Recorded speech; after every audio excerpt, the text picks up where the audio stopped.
Bakit ngayon lang kayo? Bakit kayo nataso? Pinaginap ko pa sir ang mga tao natin eh. At nakipag-coordinate ako sa precinct commander dito para matyak ang lugar. Sa bagal ng responde nyo, wala nang tayong inabot. Sir, si De Leon, hindi ba siya ang humingi ng backup? Ewan ko. Hindi ko na siya inabot dito. Major, balikan nyo yung lugar na yun. At baka may naiwanan pa silang mga epektos.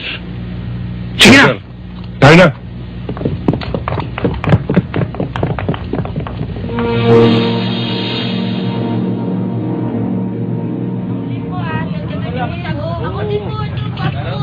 Sige.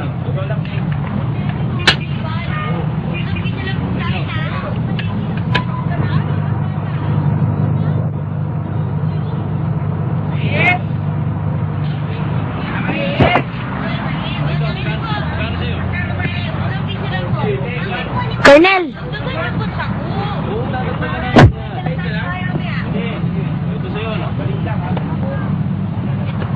Sandali lang po, tatawagin ko lang po yung nanay ko.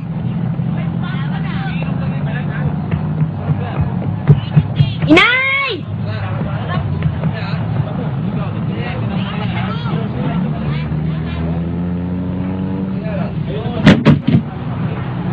Colonel!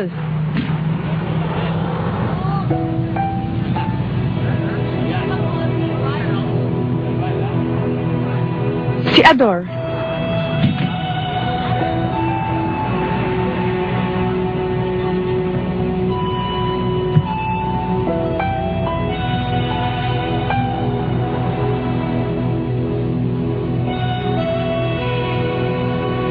Tapatin niyo ako, Colonel. Ano ba talaga ang kalagayan ng aking asawa? Nasa isang safe house namin si Ador. Doon ko siya tinuloy. Sa laki ng sindikatong kanyang nasa gupa. Delikado kung sa hospital ko siya dadalhin. Gusto ko siyang makita, Colonel. Higit na kailangan ako ni Ador ngayon. Puntahan natin siya, Colonel. Huwag mo na, Lily. Ito'y para sa kaligtasan din ninyo. Isang maling galaw natin. Maring mapahamak siya ng tuluyan. Kailan ko siya pwedeng makita. Babes, magsiswimming kami ng barkada ko, ha? Okay.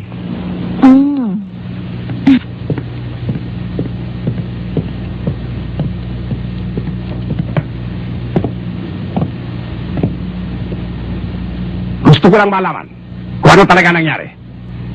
Dahil nung dumating ang mga pulis, naisiguro nila sa akin, wala ang bangkay ni De Leon. At ang mga bangkay na naroon ay mga tauhan natin. Imposible, boss. Patay ako ang buhay ko. Patay na ang De Leon yun. Tagtag na ng bali. Oo nga, boss. Kitang-kita kong bumulagta ang taong yun. Maraming balang kinain ng kanyang katawan. Tsak na hindi mabubuhay. Puro kayo kwento na may patay sa bundok. Wala namang binababa. Kailangan ko ng prueba. Tandaan ninyo, nakilala ako ng taong yun. Kaya kailangan, hanapin nyo sa lahat ng ospital, klinika, at mga safe houses ng pulis na kilala ninyo. Hindi ako matatahimik hanggang may bakas ang De Leon na yan.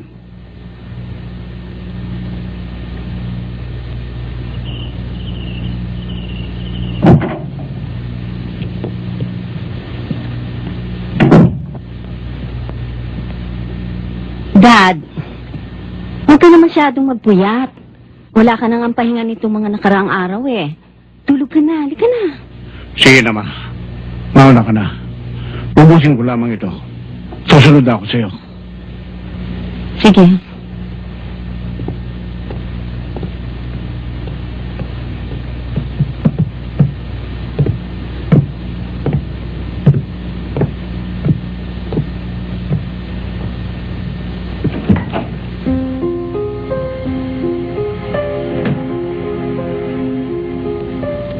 Hindi ko alam na may kapatid ka pala. Meron, sir. Pero matagal na panahon na rin, hindi kami nagkikita. Gaano katagal? Mga 20 taon na rin, sir. Sobrang tagal na pala. Ang totoo niyan, sir, kaya lang nakakaalam na may kapatid ako. Ni si Lily hindi alam. Hindi alam ni Lily? Oo, sir.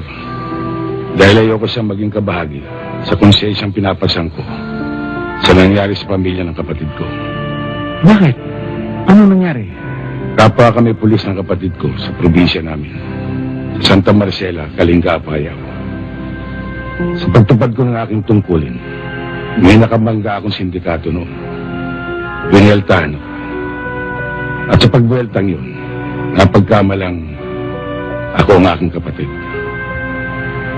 Nakaligtas siya, pero hindi ang kanyang pamilya. Nasaan na ngayon ang kapatid mo? Pepe ngayon siya ng pulisya sa Santa Marcela.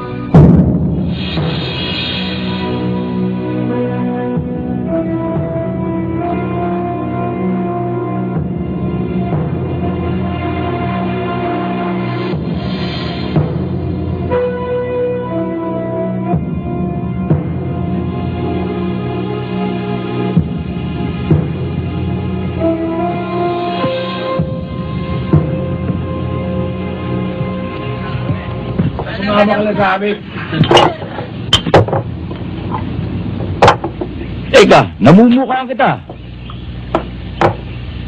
Di ba ikaw yung hepe ng Santa Marcela? Naligaw kaya ata. Hindi ako naligaw. May sadya ako sa inyo. At marahil, alam niyo na kung ano yun. Ba, hindi namin alam yun. Hindi naman kami manghuhula ah. Ganon. Lilinawin ko. Naparito ako para bawiin ang ninyo. Na siyang patong ng bari pugtong. Gusto nilang maibalik ito sa kanila. Hindi dahil sa taglay nitong hiyas at ginto. Kundi naging bahagi na ito ng kanilang pananampalataya sa maraming henerasyon.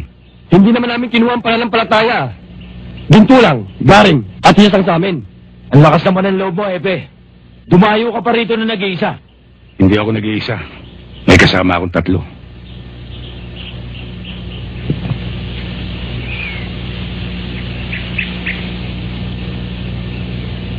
Niloloko yata tayo nito ah. Oo nga eh. Hindi ko kayo niloloko. Ito nga isa eh.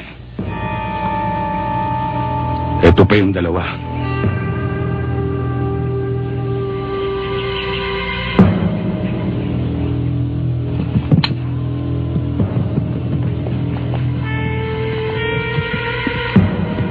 Bibigyan ko pa kayo ng pagkakataon.